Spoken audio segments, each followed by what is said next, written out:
In this video, I'll show you how to cancel a scheduled invoice on Xero. Once you are on your Xero account, the first step is to head over to the top bar.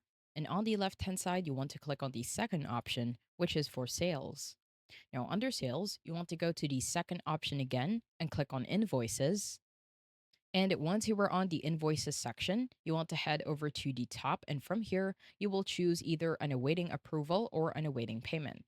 Now, on the awaiting payment tab, what you want to do is simply head over to the date section. Now, on the date section, you want to make sure that the exact date in which you will go through an invoice is set to be a day later. So, this will be the 1st of April. So, just simply click on that invoice.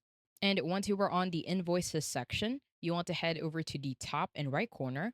From here, click on the three dots for more actions. And down below, you will have an option to void. So if you click on void, in here, it will ask you if you are sure that you want to void this invoice. This invoice will be deleted and cannot be undone. At the bottom, just simply click on void. And once you void the invoice, it will take you back to the invoices section, and you will automatically see that it is not set to be sent or an awaiting payment anymore. If you do want to check that out, simply head over to the top and right corner and click on the search button. From here, you want to check include deleted and voided invoices, and at the bottom, simply click on search.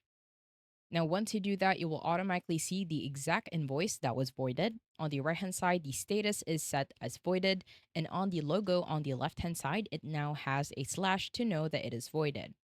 I hope you found this tutorial helpful. Please let me know if you have any other questions in the comment section below, and I will try my best to help you out.